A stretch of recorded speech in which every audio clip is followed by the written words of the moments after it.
Welcome to Live from Mars. I am your host, Alex. You may also know me as Mars from TikTok, Instagram, YouTube, you name it. I hope you all had a great weekend. The Super Bowl was last night, so great halftime show from Kendrick Lamar. We're going to talk all about that with our special guest, Will. Will, you may know him as WillTalksMusic across social media. He is one of the best to do it, music content creator, music journalist. I've been a huge fan of his for years now, and we finally coordinated schedules and made it work. So Will is here today to talk all things Kendrick Lamar, halftime show, music recommendations, you name it. But before we kick off my conversation with Will, just another reminder, if you are not already subscribed to the podcast, make sure you hit the follow button on Spotify, Apple, YouTube, wherever you listen. While you're at it, if you want to throw the podcast a rating, 5 stars would be amazing. Only if you feel that way, though. Obviously, only if you feel that way. But I hope you feel that way. Share out the podcast, share out the clips, tell your friends about it, whatever we can do. I appreciate your support and love as always. And without any further ado, let's talk all things Super Bowl with Will.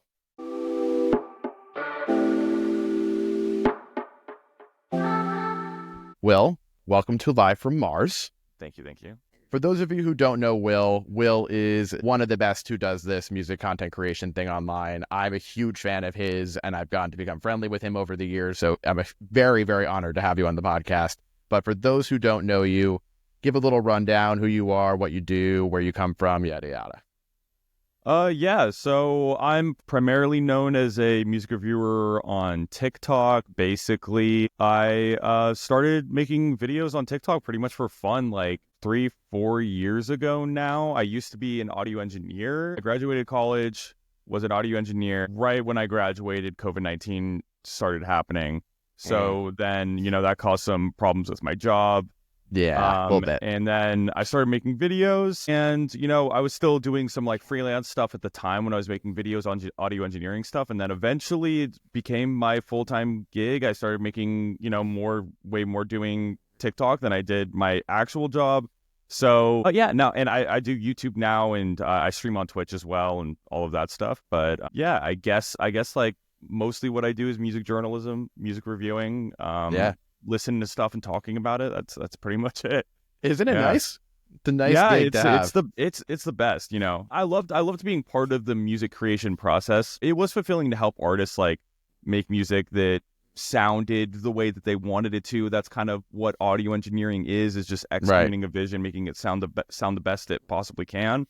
And that was rewarding in its own way, but you don't really get to like pick and choose what you work on. So sometimes you're not even really passionate about the artist you're working with or the music that they're making, which is which can be hard, and you just do it the best that you can do it. But with and I have similar issues with my job now, right? Like I don't want to talk about the new Machine Gun Kelly record. Like that's the thing, is that a lot of people think that like, because people really like the videos that I am shitting on something, right? Like those videos always do well, right? The videos of me complimenting something, they're too. Yeah. No, those are fine. People like it, because there's 2 parts of my job, right? Recommending music to people, which is my favorite part about my job, is turning people on to stuff that I think is great. And then it's also, giving my perspective on stuff that I don't think is so great. And unfortunately, I see that as part of the job. How are people supposed to respect my opinion or, respect my recommendations if I don't also explain why I don't like something? Because if everything's positive, then, what kind of backdrop does anybody have to actually take my word for it, No, totally. But I don't, contrary to popular belief, I don't like making the negative videos. Because you know why? To make those negative videos, I have to listen to that Machine Gun Kelly album like 7 times. All the way through. Multiple times, to your point. It's horrible. I don't want to do it. I really don't. Yeah. I do not want to talk about the AJR album, because that means I have to listen to it like 6 times. Mm-hmm. Yeah, that's something that I've noticed people don't fully understand or like maybe take into consideration, is when we're talking about things, it's not just like we hit play on the song one time and then you have the magic opinion and it's all eloquently put together. You have to listen to these things over and over again to pull out different pieces, and maybe your ear will catch something on the 3rd listen that it didn't catch on the first 2. And when it's not good, it's not fun. Like, I have never gotten more hate in my entire life than when I posted my reaction to the Katy Perry album. That was crazy. Because to your point, like when you shit on something, it will do well, but it's doing well because the comments are fucking rabid. Yeah. And it's tough. Yeah. That's one thing that a lot of people, I often get DMs of people being like, how do I do what you do without getting like the hate? And I was like, there's no way to do what I do. It doesn't exist. Because I just have to be honest, right? And then if you're not comfortable being honest with your perspective on art and taking whatever comes with it, right. You can't control the way that other people react to your perspective, right?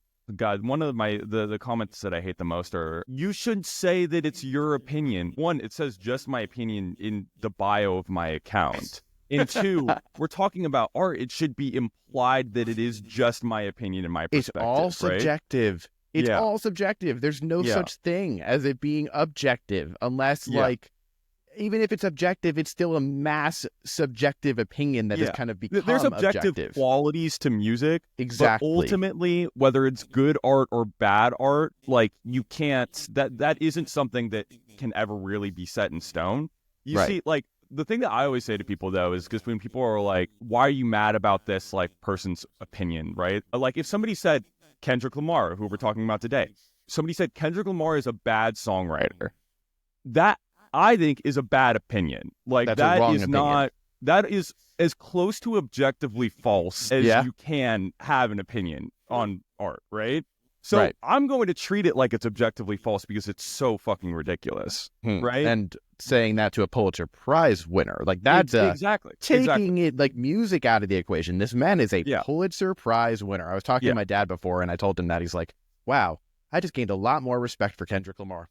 Yeah, if somebody wants to be taken seriously as a music journalist or a music reviewer, and they're doing these like rap rankings where they're like, "Oh my god." They're like, oh yeah, no, Kendrick is like the worst, or like Tyler the Creator has never made a good album. Like, these are things that I see that I get tagged in.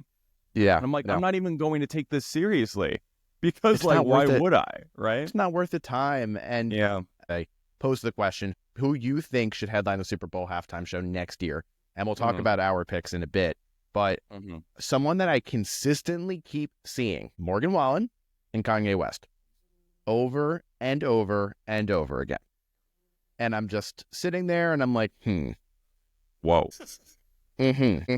Like, just no. Everyone has an opinion. I know a certain type of people that would like those, but I don't think that, I mean, we're getting super off topic here now, but I think the idea with Kanye and what he said recently on Twitter, Kanye fans acting like this is the last straw. He really disappointed me. Where have you been the past 5 years? Thank you. Like, what do you mean this? What do you mean this is the last straw? Like, what? Because everything else hasn't been the last straw. Like, that's what I mean. I was just like, now, right? Yeah.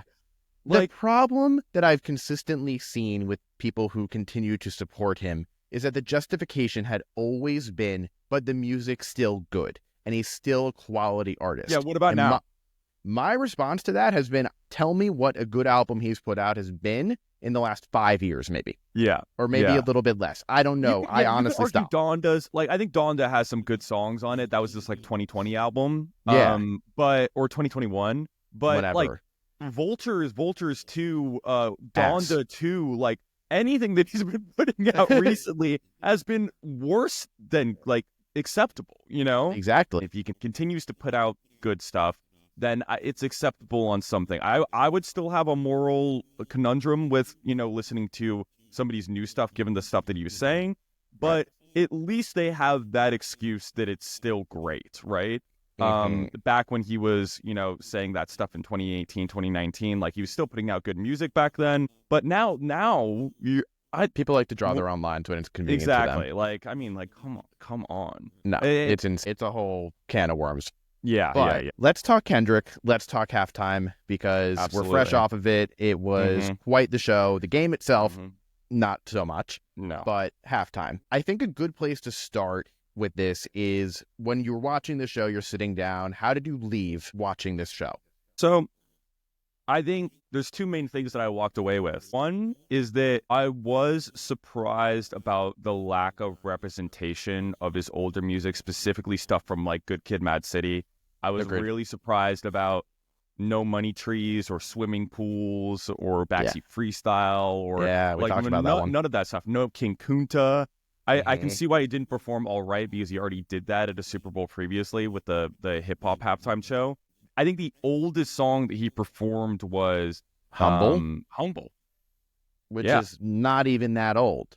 which is not a very old album. I didn't think he was going to, perform Sing About Me, I'm Dying of Thirst. But I thought that he was going to, you know what I mean? I didn't think he was going to get super artsy with it. Oh, really? I was expecting Bad Blood, and then Taylor Yeah. Oh my popping up onto God, the dude. stage. The people that genuinely thought Taylor was going to pop out and they were going to perform Bad Blood, that There was isn't even a no big Kendrick way. song. Yeah. No. The original Bad Blood is a bigger song than the Kendrick version. So, like, it's not even a song that he's known for. And I think it's just Swifties that are like, they only exist. For something. Yeah. They only dying exist for it. in the sphere that anything that revolves around Taylor Swift is the biggest thing in that artist's career, which just isn't true for a lot of artists. But right. that was one thing that I was a little bit surprised that he didn't like dip deeper into his catalog.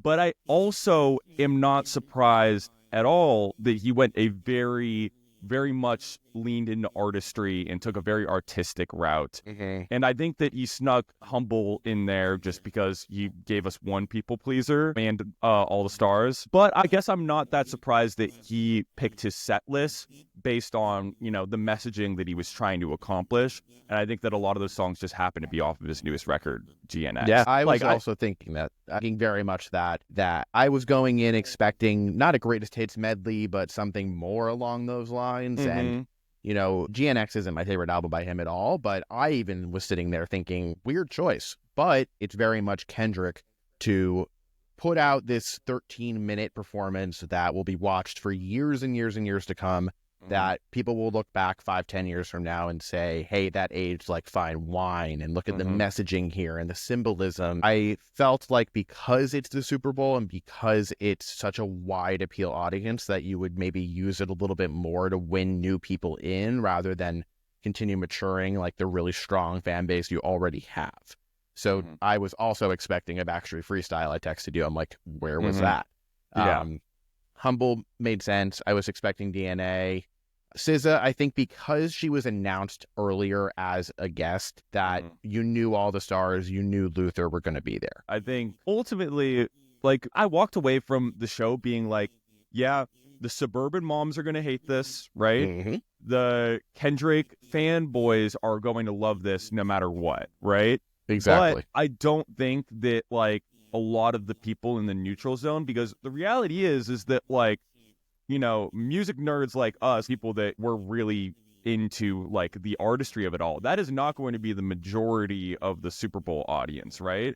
They want to hear the hits, they want to hear whatever. I don't think that they are into the idea of commentary about the world or like whatever, which I think is part of the problem in America. I think that Kendrick is going to get up on stage and use that massive platform to have, through this really artistic vision, to, poke at things that are wrong with America and the American flag imagery and all of the stuff that he was using. And the Uncle Sam stuff with Samuel L. Jackson. Amazing. I loved it.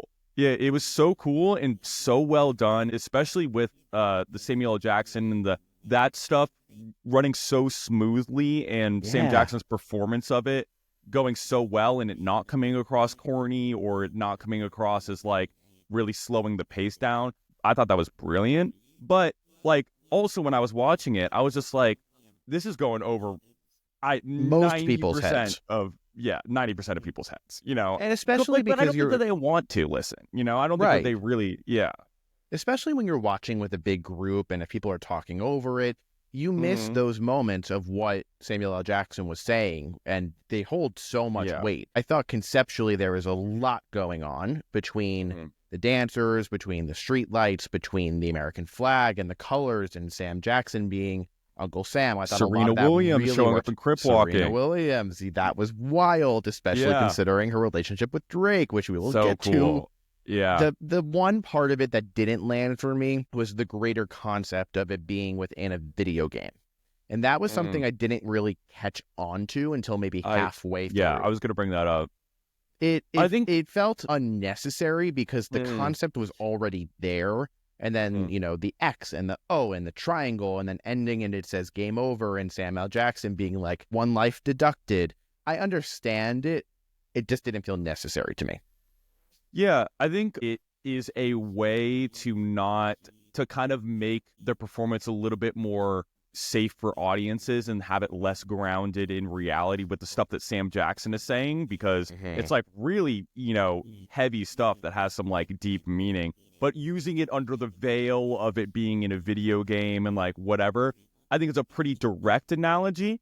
I think aesthetically, given the rest of the performance, and seemed pretty clear to me, it felt, I agree, a little unnecessary or a little confusing of why add that extra aesthetic to this performance that I don't really know necessarily needed to be there.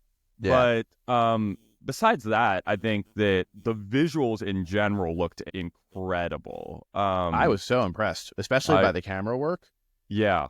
It was so cool, and it was so Kendrick.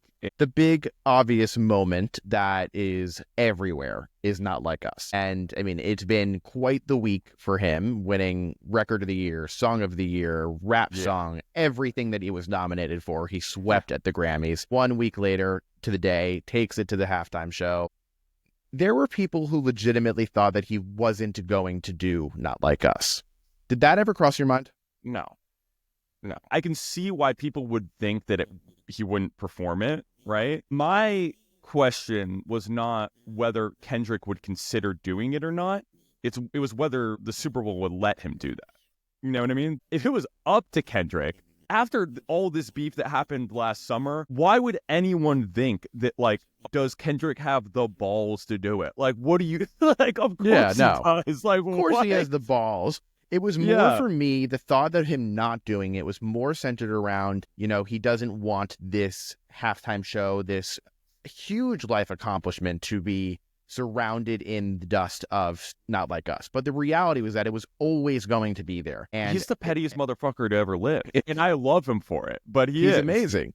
But as much impact as he's had on hip hop over his career so far, mainstream hit-wise, and clearly he gravitated away from many of them. Not Like Us, huge moment in music. Like I've said last year, and I'll continue to say it, when you look back at the 2020s decade in music, Not Like Us is going to be an integral part of understanding what the music industry was like. But part of me was thinking, hey, I'm probably only ever going to do this one time. It's a huge way of drawing new people in. They know me for this song, but let me show you what else I'm known for type thing. Or I don't want my legacy of the halftime show to be constantly talked about with Drake and Not Like Us because I hate him so much. You know? Yeah, I understand that. Yeah, I didn't think about that angle, but I can understand why that might be a reason for him not to perform it. But I think with the way that it panned out, it made sense to me. I don't think anybody's ever going to mess with Kendrick ever again. And Drake should have known to not to in the first place. Like, he does not. Clearly, he hasn't heard his verse on Control, right? Also, like, talk about someone who hasn't put necessarily quality music out in a while. Yeah. And that may just be my opinion, but like, I haven't thoroughly enjoyed a Drake project, and I can't even tell you how long. And I feel like it was more of a quantity over quality maybe over the last few years, that going into the beef, definitely, there was no doubt in my mind that Kendrick was going to take it. It was a matter of how low below the belt were you going to go. Oh, I mean, listen, I'm not going to say that Drake isn't great at some aspects of his career. I think that nobody in hip-hop music for a long time could make an earworm like Drake did. Like, his those knack instant for melody, catchy hooks, like, insane. I think that he is absolutely still capable of doing that. I think that that sort of talent for melody is something that, you know, isn't really something that can be completely lost, you know? But I think that Drake, at the same time, once you get at that level, once you get at that peak, like Taylor Swift sort of level, I think that, like, which Drake is 100% at, you can put out pretty much anything, and people will go number one. Yeah. So somebody like Drake that is clearly motivated by numbers and financial like reasons to continue to churn out music, not for the same reasons that Kendrick is, which is art, impact, influence, right? Drake is financial, numbers, breaking records, that sort of thing, right? Yeah. And you can tell because he's making 28-track albums, Exactly. 1 year apart from each other, seemingly no vision to it, no, intention to the project, no concept, which I'm not saying you need to have, but like, surely you didn't make 28 amazing, some of your best material songs in under a year. Like, no, there's no way. No. Nobody does that. It took us like 4 or 5 years to make a good 27-track album. One 27-track album. Yeah, exactly. And that ended up being great. But like, Yeah. you need to take that sort of time to do that. Drake has been turning out garbage like his life depends on it for the past like 5-6 years, And this is coming from somebody that used to like, I love Take Care. Like Take Care is one of my favorite albums of all time. I love that album. Nothing was the same. I think it's a same. great album. If you're reading This Is Too Late, I think it's a great project. Like, Drake has it in him to make something great. I think that's what makes it so frustrating, and I think that's why a lot of people are like, Will, why are you so hard on these like artists at the top? Like, notably people think that I'm hard on Drake. Yeah. And so they're capable of more. Yeah, exactly. I'm going to give, whether people think I should or not, I'm going to be harsher on somebody that I know is capable of doing something better, right? Yeah, I'm not I think going that's to reasonable. I'm not going to be super critical over Lil Pump, the new record, in the sense that, you know what I mean? In the sense that I'm like, oh, I know he can do way better than this. Who? Like, I think with Kendrick, what I was expecting, if he wasn't going to do Not Like Us in full and have the moment that he ended up doing, was kind of what he started doing, where he would like tease a little bit of it, and it would come in a little bit, and then he would go away, and then eventually came back after to the it. first tease, I didn't think he was going to perform it, which but I the was surprised fact by. that he looked at the camera and saying to the camera, "They like to sue.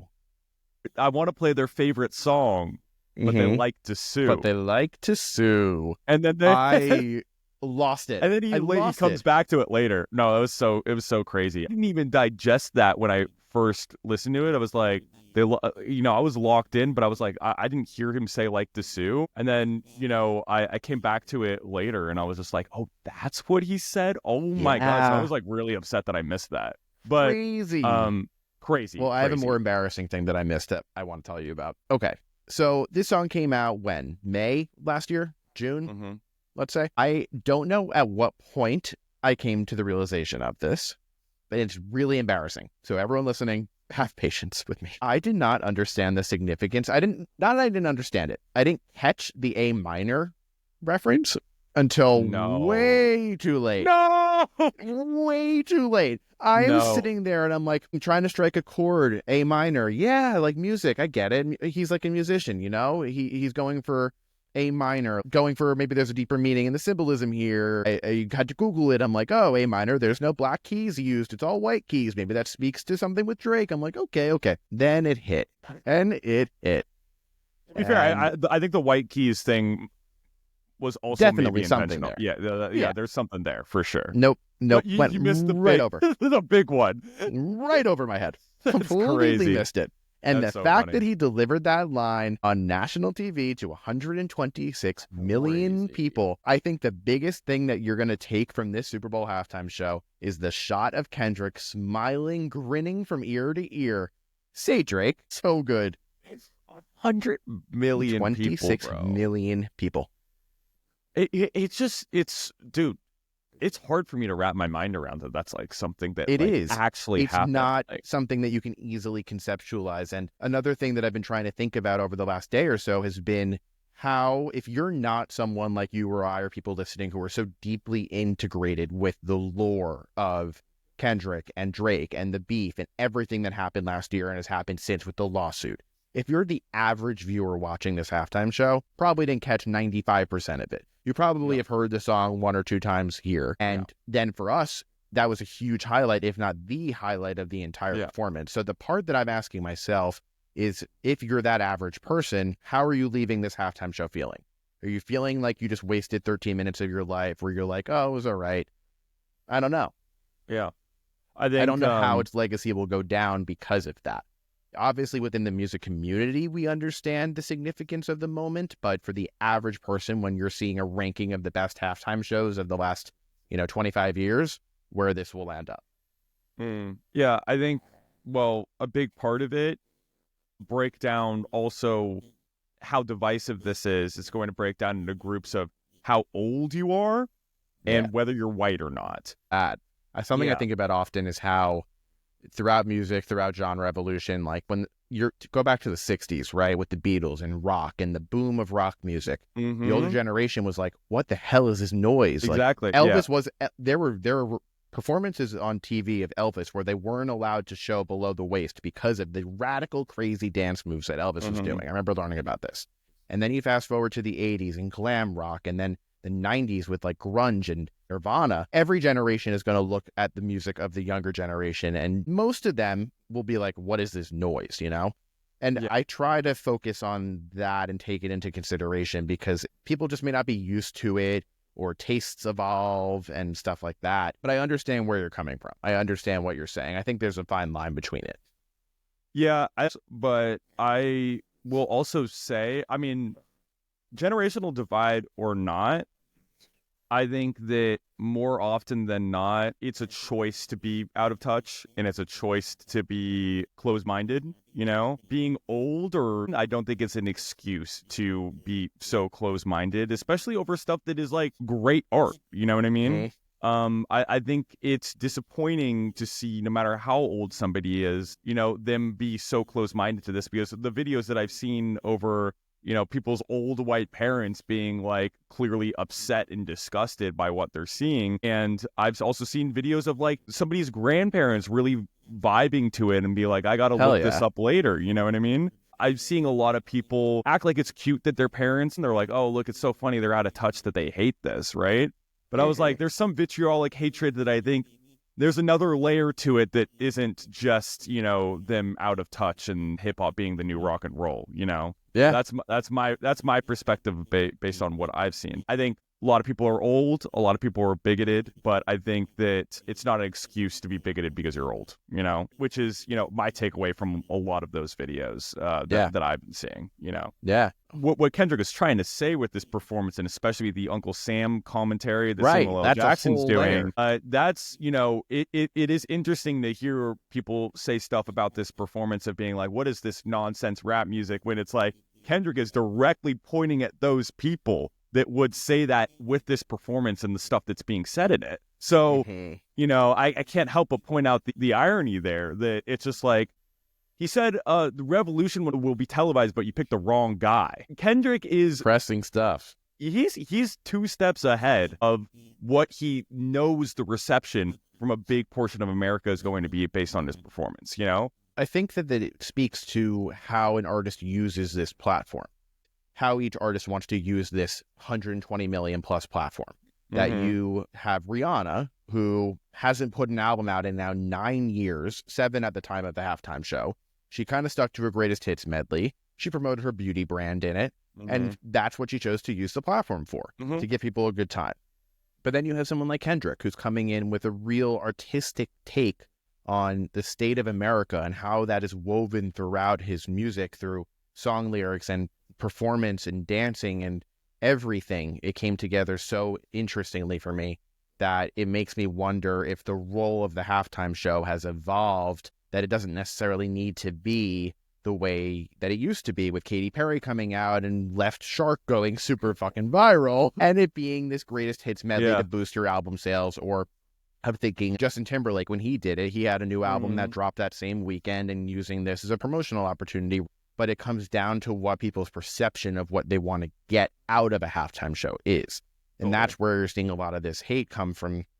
A lot of these people who were expecting the halftime show to be that greatest hits medley, that carefree, oh, remember how great this artist is. Oh, wait, they have new music out. Let me buy tickets for the tour. That just got an ad spot 30 seconds after the halftime show ended.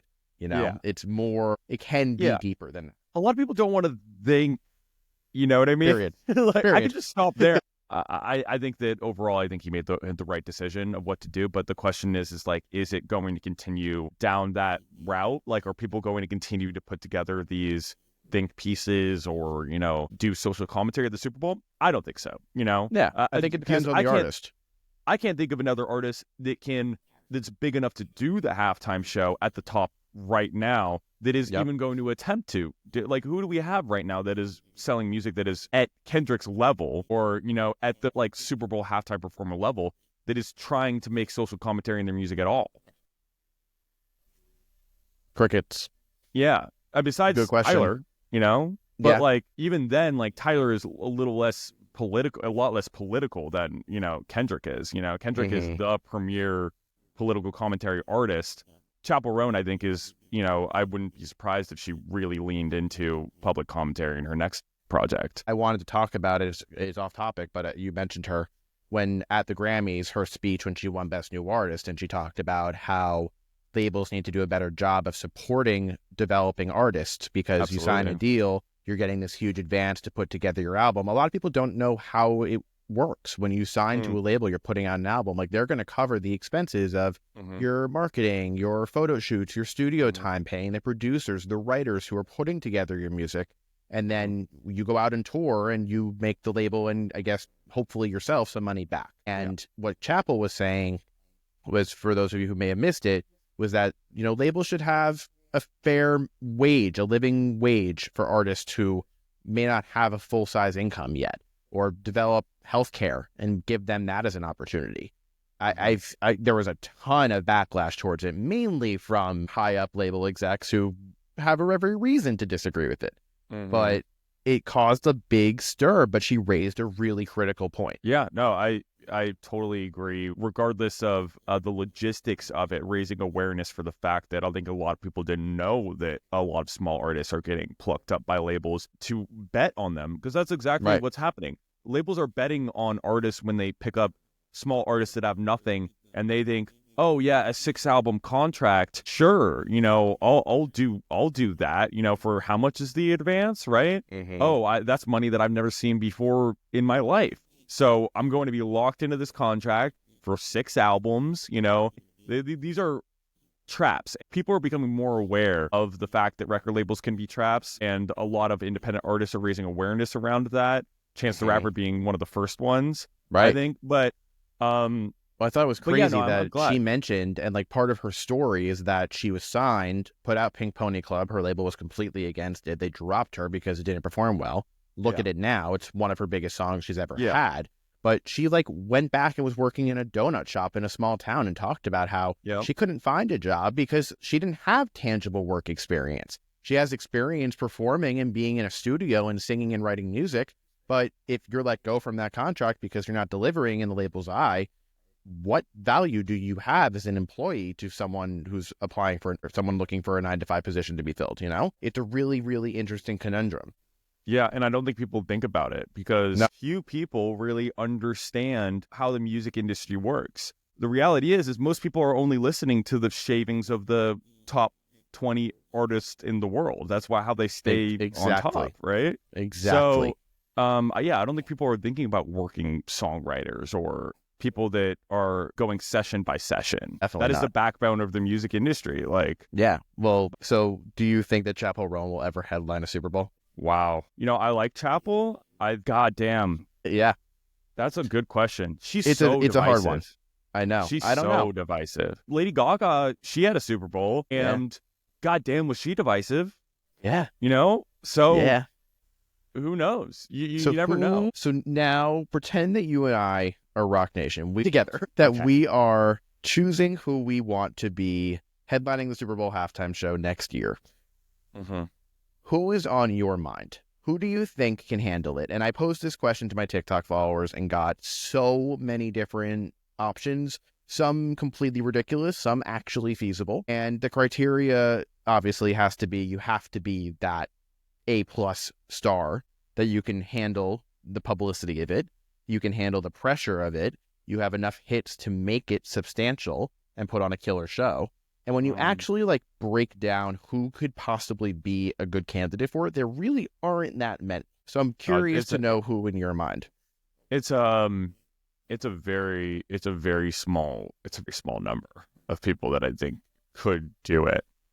It's interesting. I think I would prefer it to be somebody a little bit more current, but it's hard for me to think off the top of my head an artist that I think people would be universally pleased by, that it has the catalog to do a halftime performance. But again, That's Kendrick almost might have why changed it's that. never someone that current, because you have to take the time to build up the Yeah, catalog. exactly. That's a good point, because I think somebody like Olivia Rodrigo, give her 5 years, one more record, I wouldn't be surprised if she was one of the youngest halftime performers ever, right? That's a good take. Get 2 more records under her belt. Like, what is she, 21 now, right? Yeah. Yeah, listen. I was looking at her catalog a couple of weeks ago for a video, and I was just like, dude, the amount of massive songs she has before she's like on 2 albums 3 is crazy. Yeah. And also, like, the years that she dropped records were kind of her year, right? Like, she kind of dominated those years. So I think Olivia Rodrigo in a couple of years, but next year, I don't think. Here was my take last time. People were like, Taylor Swift, of course. But that's the elephant in the room. I genuinely think Taylor Swift could do it. She doesn't need to do it, ever. She doesn't need it. Yeah. So I can see her not doing it because she doesn't need to do it. Like, I go so back and forth. She's not bigger than the Super Bowl, but she's almost bigger than the Super Bowl. I would say she's bigger than the Super Bowl. Okay. I honestly would say she's bigger than the Super Bowl. Because if you think about the attendance of the Eras Tour, the impact of the Eras Tour, because it goes beyond the 60, 70,000 people who were in attendance that night. You have multiple live streams with over 100,000 people tuning in.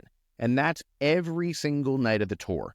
Collectively, that's got to be close to 100 million impressions somewhere, if not more. So I would argue she is bigger, and she doesn't need it. But if you have the opportunity to, it can't hurt. So why not? Here's the thing, right? The only reason Taylor Swift would do it is to just have that milestone of, I did a halftime show. And arguably, the Eras Tour performance was basically a 3-hour-long halftime show performance. Oh, yeah. Covering your greatest hits and doing your new material and showcasing your evolution as an artist. Like, that's what it's traditionally been used for. Well, here's a conversation that needs to be had. Bad Bunny.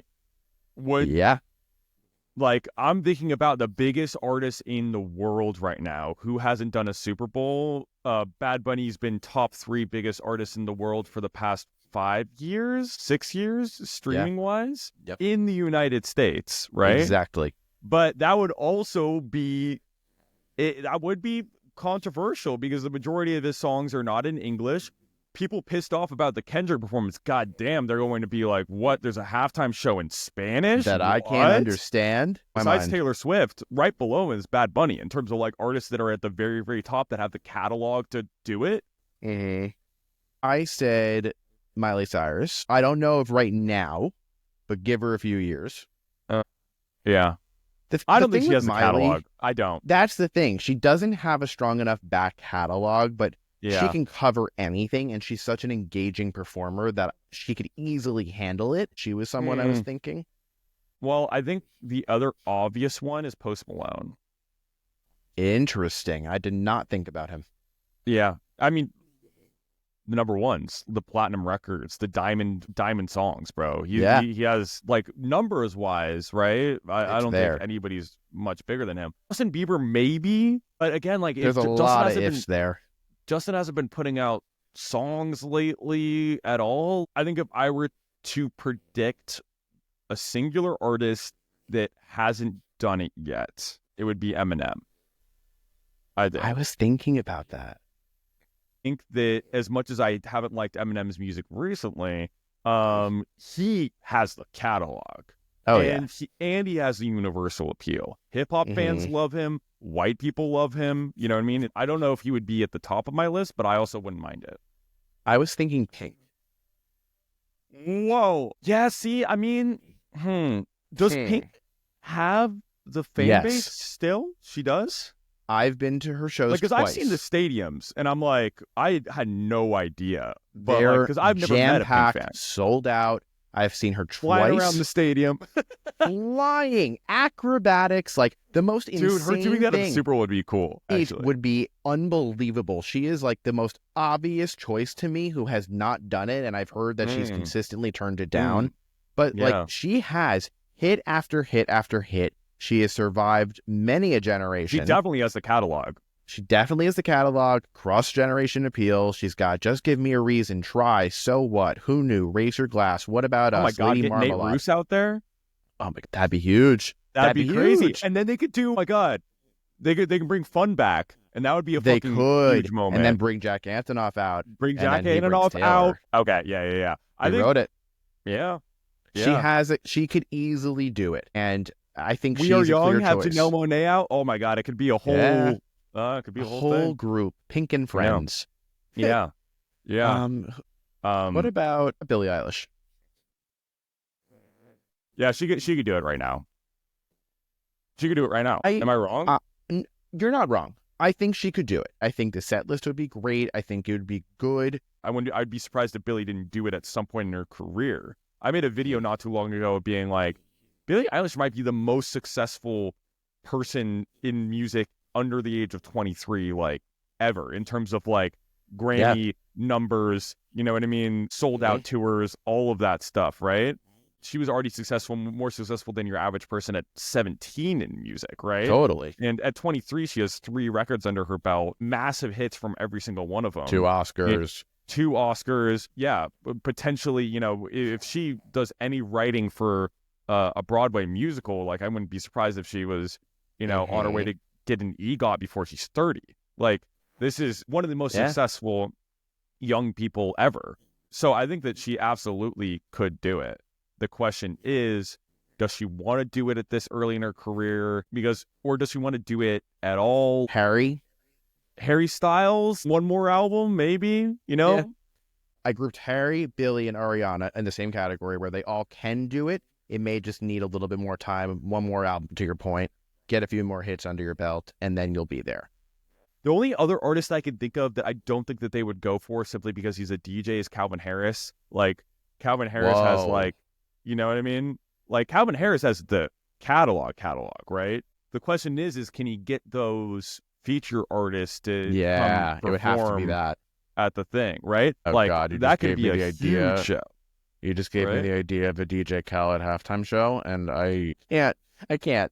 No, I don't want to live in that world. I don't even want to think about it. Me either. I don't even want to think about it, bro. Game over. Oh my God! In the line of Apple Kendrick. Music halftime show. We the best music. Like, I couldn't do that.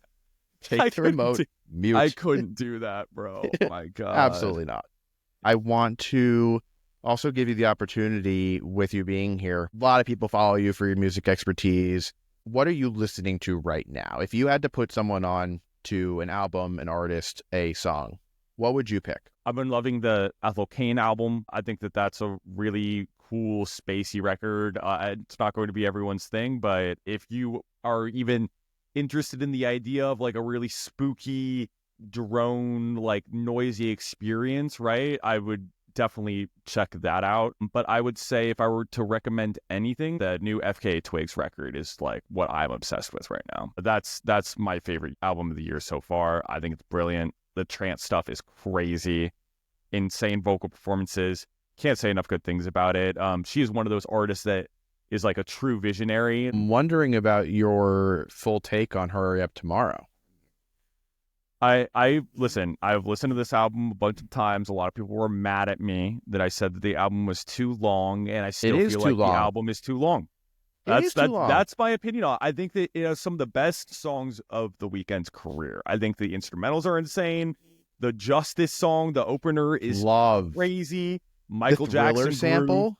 Oh my God, so crazy. Good. It's so good. What's that? Open Hearts is an amazing track. Like I think that there are so many amazing songs on that album that I think are some of the best of his career, that surrounding it by a lot of songs that are just okay. Fine. You know, I think it diminishes the impact of the record, especially off of a first listen, right? A 12-track album, oh my God, I would be raving about this thing. Right. I would not shut up about it. But I agree with you. There's definitely some highlights in here. I love Open Hearts. I love Wake Me Up, the opener you mentioned. something that I have not seen enough people talk about is I Can't Wait to Get There. Mm. Very like 70s groove inspired. Yeah, I love super. like the old time R&B there. Ultimately, it's a good album. You know, I'm not Mhm. any album that has that many good songs in it, I am not going to shit on, right? But I just kind of wish he cut it down. It was kind of disappointing to see him not make something as buttoned up as or as concise Right. as like, you know, After Hours or House of Dawn Balloons FM or for me. Dawn FM, right? Like Right. It I was wish shorter. it wasn't as long. I wish I they think that's cut it fair. down. I say that about Lover by Taylor all the Yep. time and get eaten alive for it. Oh, And I said, there's a maybe really, really good 10-track album in there. You just got to find it. maybe the worst single choices. Oh my God, the Me is Elite single. No, disaster. Oh God, you need to calm down as a single. Oh, the Lover's a great song though. I think the Lover's The a great title song. track is But strong.